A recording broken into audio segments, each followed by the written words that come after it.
start anytime you're ready. Can you airbrush any pimples? Yeah, they'll laser everything out later. Okay. Are we ready? Yeah. Okay. So now, in this area, we have the herniated disc. So this is actually, at this point, which is still the acute phase, and there's lots of inflammation and nerve compression here, I do not want to overstimulate this or even work on this too much.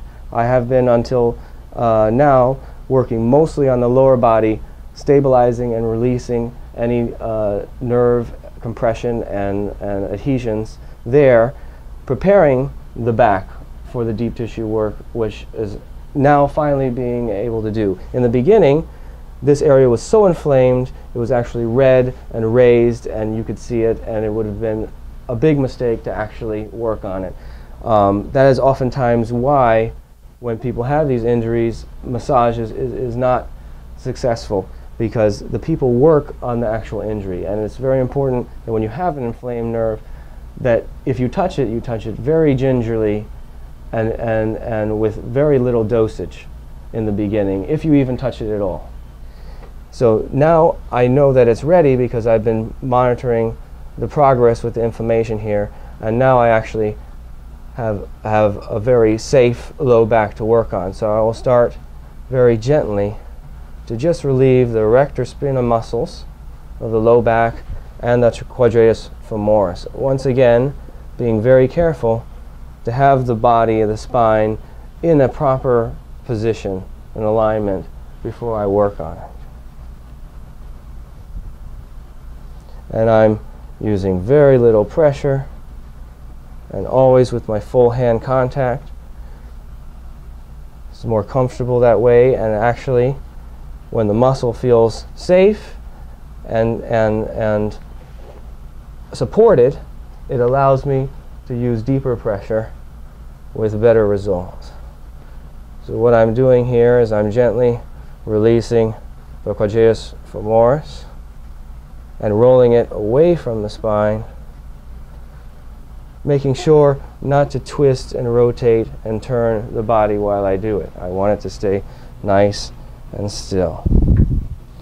So here I apply a gentle traction, because if you can see, the hip wants to rise and compress on the transverse process. So I will gently unrotate them and then go in onto the transverse process and gently release the pressure there.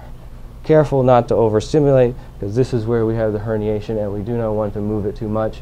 Still at this point, it'll be at least 3 to 4 months before those herniations start to scar over and heal up.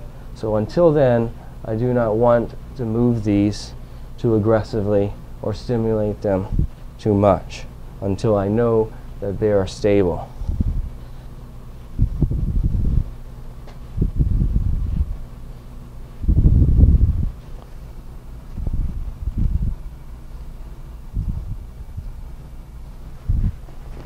Okay, good.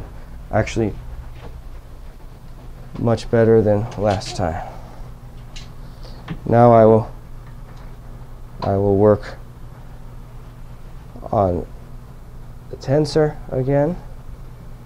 Again, being very careful to create a proper posture between the low back and the pelvis before I start to release this tensor.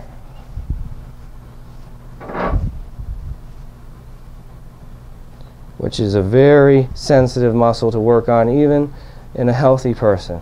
But when a person has a herniated disc, it can become very sensitive and inflamed.